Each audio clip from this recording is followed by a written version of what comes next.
Which histological finding is associated with the highest risk of developing esophageal adenocarcinoma? You don't even need to read the full question. Tell me out of these findings, what is most responsible for highest risk? Because high grade dysplasia, right? It is the worst finding. Metaplasia, goblet cells, they're bad, but when they lead to dysplasia, it leads to a very high risk. Okay. What is the diagnosis in this woman? Say if she had metaplasia at the squamocolumnar junction. So the Z line is basically your squamocolumnar junction. So if she had metaplasia at the squamocolumnar junction, what would be her diagnosis? GERD is the presentation. She has heartburn, pain. What would be seen on the biopsy? It would be Barrett's esophagus. Okay. So what happens is, understand this point, in patients who have recurrent GERD or GERD, in US they call it GERD, so that's gastroesophageal reflux disease.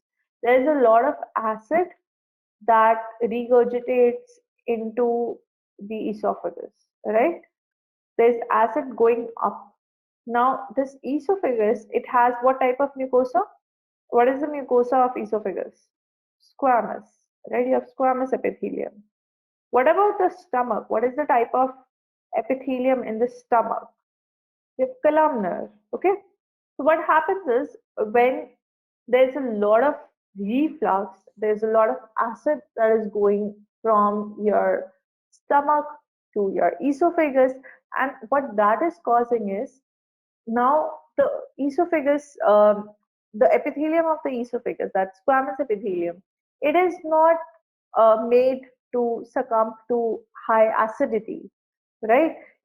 So what it does is, as a result of an adaptation to increased acidic conditions, as a result of your chronic regurgitation, this squamous epithelium, it starts to change into the columnar epithelium. Okay, so what happens is, what is this thing called when one type of epithelium changes into the other?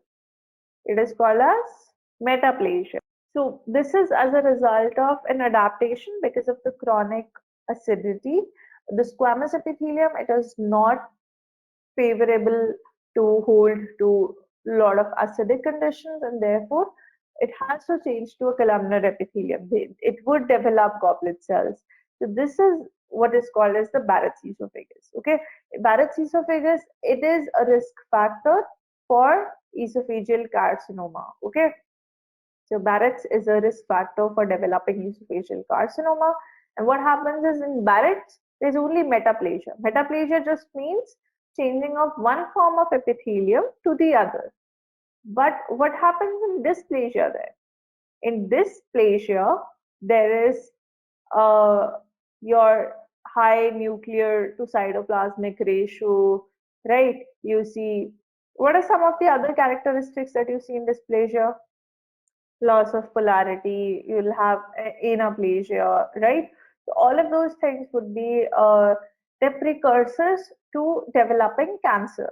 Okay, so high grade dysplasia is associated with, the question said, what is the highest risk of developing an esophageal adenocarcinoma in the future? And that is your dysplasia, correct? If option E was not there, then option C would be the metaplasia. Metaplasia is Barrett's. It also has an increased risk of developing cancer. But after metaplasia, when they develop dysplasia, it further increases the risk of developing esophageal cancer. Got it? So this is your gastroesophageal junction. You have squamous epithelium here. Initially, you have squamous epithelium in the esophagus, and you have a columnar epithelium in the stomach.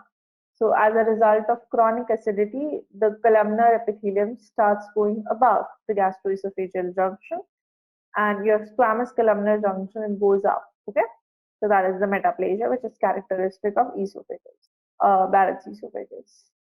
You can develop goblet cells as well, So in metaplasia, what happens is, you basically getting stomach's epithelium into the esophagus. So you can develop, you have goblet cells in the stomach, they can come in the esophagus as well. Okay. Thanks for watching. Please give a thumbs up and subscribe for more.